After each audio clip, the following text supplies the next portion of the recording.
Vendredi 24 février 2023, mesdames, messieurs, bonsoir et bienvenue au journal.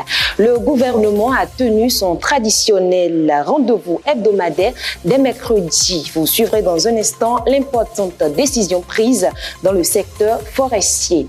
En pied d'édition, retrouvez les détails sur le salon de l'agriculture qui va s'ouvrir à Paris dès ce samedi 25 février 2023.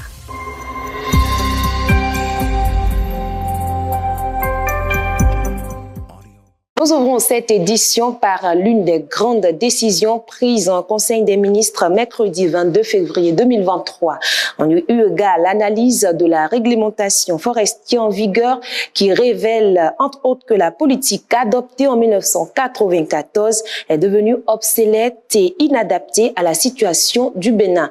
Une importante décision vient d'être donc prise. Il s'agit de l'adoption d'une nouvelle politique forestière du Bénin 2023-2032 qui s'inscrit dans la vision du gouvernement consistant à rechercher une solution à la sauvegarde du patrimoine forestier. Cette nouvelle disposition législative et réglementaire vise à améliorer d'ici 2027 la qualité de la gouvernance du secteur forestier sur tous les plans, puis à préserver à partir de 2030 la biodiversité dans la totalité des espèces forestières.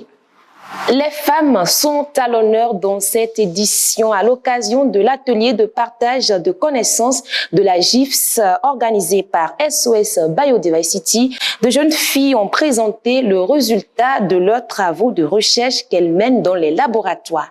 Je vous propose de suivre ce compte-rendu pour plus de détails. Face à l'auditoire, elles présentent si bien les résultats de leurs travaux de recherche effectués dans les laboratoires. Les thématiques sont assez évocatrices et retiennent l'attention. Ma présentation d'aujourd'hui à cet atelier s'est basée sur l'identification des variétés de riz aromatiques cultivées chez nous au Bénin, parce que nous avons constaté que les variétés de riz aromatiques sont devenues de plus en plus des variétés aimées par la population, non seulement à cause du goût, mais également à cause du parfum que ça donne. Et quand on prépare ces riz, c'est très facile à manger. La cuisson aussi est très rapide. Leurs travaux de recherche ont abouti à des résultats concordants, confirmant ainsi la place majeure de la recherche scientifique dans le développement des systèmes alimentaires durables. Nous avons vu que les techniques traditionnelles utilisées restent encore précaires, moins performants pour assurer aux producteurs les semences en temps utile et à grande échelle. Donc nous avons découvert que c'est la biotechnologie végétale et précisément la culture in vitro qui est cette solution idéale pour la production de semences assainies au service des producteurs. Donc l'objectif de nos travaux, c'est de mettre à la disposition des producteurs les semences en temps utile. Toutefois, les recherches se poursuivent afin d'obtenir des résultats plus globaux. C'est un reportage qui est signé Cédric Bakpé, Séraphin Honti-Kandé. On change de registre. Bonne nouvelle pour les agriculteurs camerounais. Djangolo Farm, une nouvelle plateforme fait irruption dans le monde agricole. C'est une innovation de Bertrand Fof, entrepreneur camerounais. Cette plateforme a pour mission d'améliorer les conditions de vie des agriculteurs, des producteurs agroalimentaires et des consommateurs en leur offrant un accès facile au marché et aux informations dont ils ont besoin.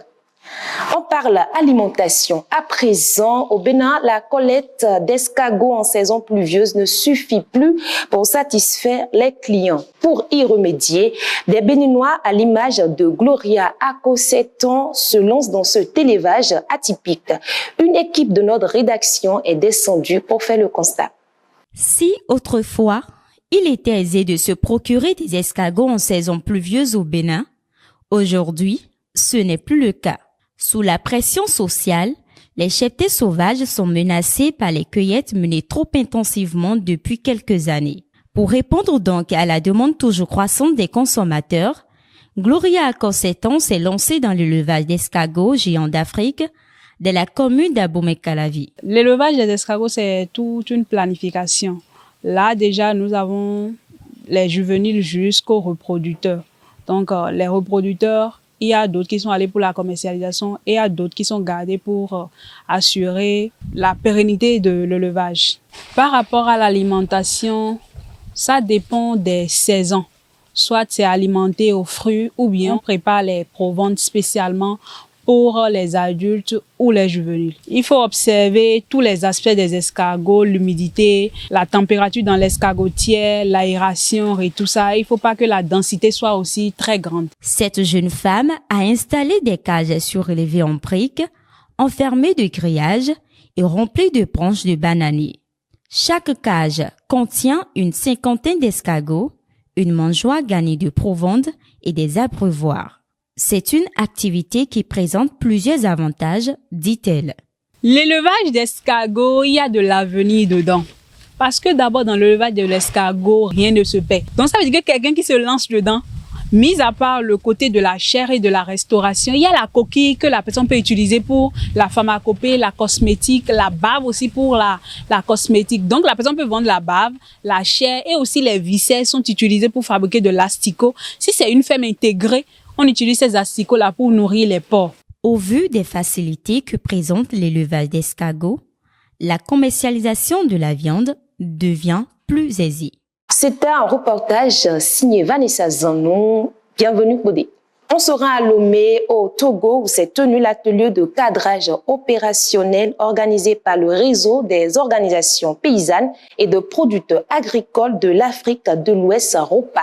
Tenu du 20 au 24 février 2023, Cédric Bakpé a recensé pour nous à cet effet les grands résultats atteints en 2022 et les défis pour 2023 de quelques délégations participantes. Suivez.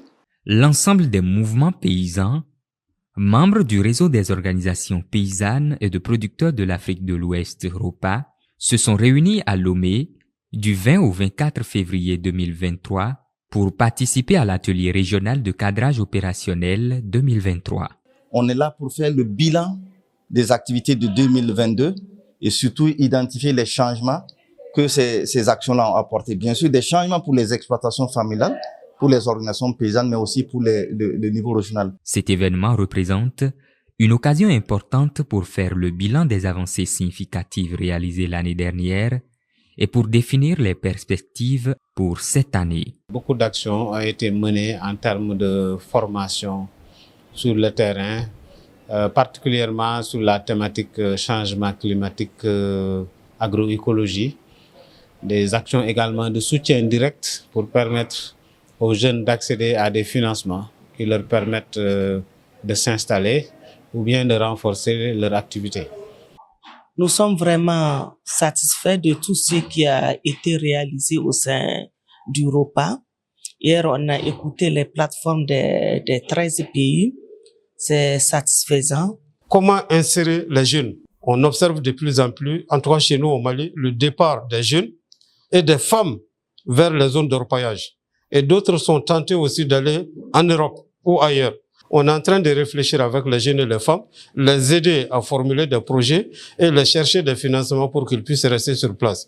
Ce rendez-vous est donc un moment clé pour renforcer la coordination entre les mouvements paysans membres et le ROPA et ainsi contribuer à l'amélioration des conditions de vie et de travail des producteurs agricoles dans la région. L'actualité à l'Inter, c'est bel et bien le salon de l'agriculture organisé à Paris où des centaines de milliers de personnes ainsi que toute la politique française sont attendues à partir du samedi 25 février 2023 pour célébrer la 59e édition. La commémoration durera jusqu'au 6 mars 2023, une nouvelle édition qui se tiendra dans un contexte marqué par une forte inflation, à savoir la guerre en Ukraine et le climat qui met à mal le secteur agricole français. Le président de la République, Emmanuel Macron, inaugura donc l'événement qui occupe le parc des expositions de la Porte de Versailles dans le sud de Paris.